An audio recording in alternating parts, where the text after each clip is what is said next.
भारतीय तत्वज्ञानियों ने ब्रह्मचर्य का बहुत बड़ा अवडंबर मचा के रखा है। ब्रह्मचर्य का पालन ही जीवन है।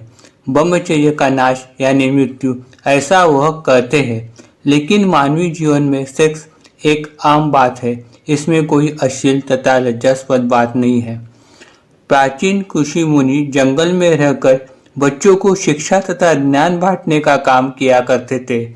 वो अक्सर शादीशुदा होते थे। उनका घर द्वार तथा पशु धन वो अपने साथ रखते थे। कई कईयों की तो दो दो शादियां भी हुई होती थी। फिर भी वो खुद को ब्रह्मचारी मानते थे, क्योंकि उन्होंने सेक्स को जीवन का एक अंग ही माना था। उसे वह लज्जास्पद तथा अश्लील नहीं मानते थे। कामसूत्र ग्रंथ का लेखन उन्होंने ही किया, जो काम क्रीड़ा के बारे में पूरी जानकारी प्रदान करता है। खजुराहो जैसे कामशिल्प का निर्माण कर उसका मानवीय जीवन की महत्वता को उन्होंने उजागर कर दिया। ब्रह्मचर्य का जनमानस में प्रचलित अर्थ तो यही है कि स्त्री पुरुष शारीरिक संबंध से दूर रहे, लेकिन ये सही नहीं है।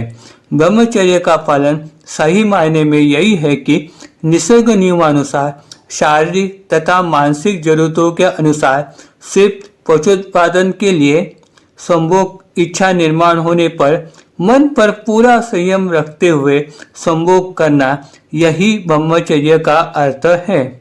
मानवीय शरीर की धारणा इसी तरीके से होती है कि वह वर्ष 20 से 40 तक इंसान अगर पौष्टिक अन्न का सेवन कर योग तथा व्यायाम से शरीर को दूर रखे तो वो कितना भी वीर्य करे तो भी शारीरिक दुर्बलता का वो शिकार नहीं होता है।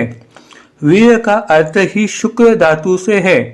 वो यौवन काल में यानी 20 से 40 साल की उम्र में पर्याप्त तौर पे जमा होता है।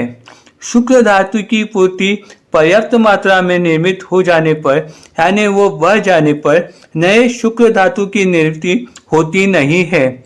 सामान्य तौर पर धातु निर्माण विष जाने वाली शक्ति का संवर्धन शरीर में ओजस्व बल बढ़ाने के लिए तथा शरीर को तेजस्वी तथा बल संपन्न बनाने के लिए किया जाता है।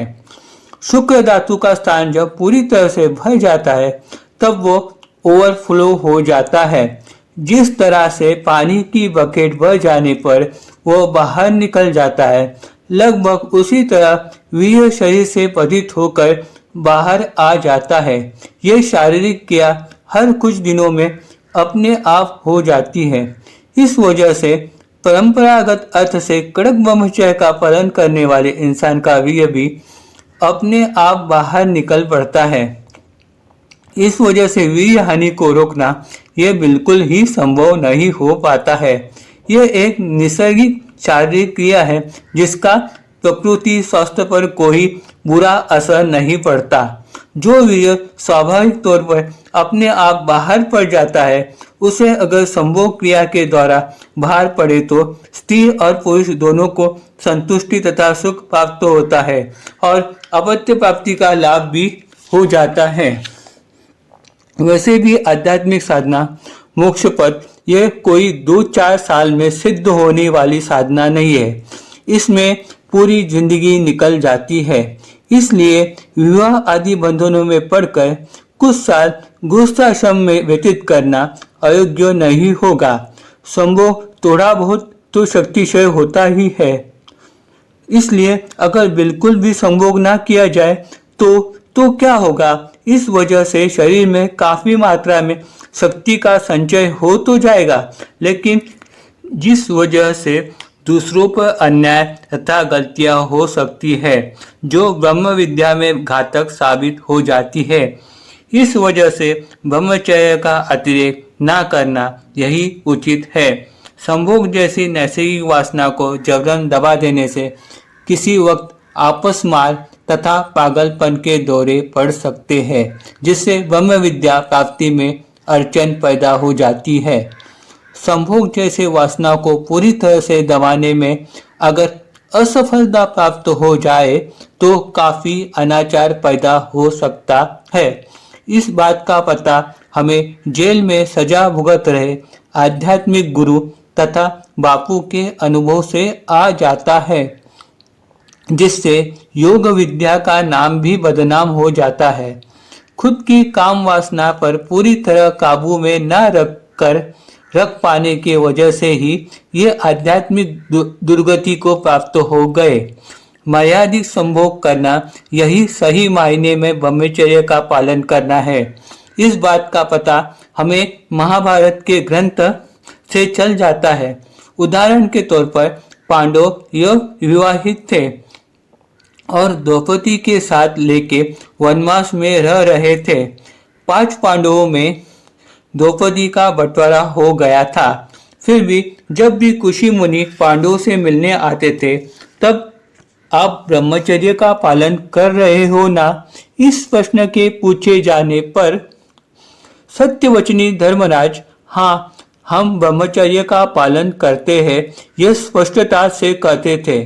विवाहित पत्नी से संबंध रखकर भी ब्रह्मचर्य का पालन किया जा सकता है, यही इस बात से पता चल जाता है। वास्तविक तौर पर मर्यादित स्वरूप सिर्फ प्रजोत्पादन के लिए स्त्री पुरुष समागम करना, यही सही मायने में ब्रह्मचर्य का पालन करना ही है। अय्याशियों के तौर पर भोग लालसा पूरी करने के लिए अनेक स्त्री पुरुषों से संबंध करना, यह व्याभिचारी वर्तन ब्रह्मचर्य के खिलाफ ही है, जिससे एड्स जैसी बीमारी पैदा हो जाती है। इसी वजह से भारतीय संस्कृति में गृहस्थाश्रम का निर्माण कर उसे ही मानवीय जीवन में सर्वोच्च श्रेष्ठ स्थान प्रदान किया है। वह सामाजिक स्वस्थता के लिए ही है। पतिनिष्ठ तथा एक प्रतिव्रत का महत्व लोगों के मन में प्रतिपादित करने की वजह का उद्देश्य सामाजिक स्वास्थ्य की रक्षा करना यही है।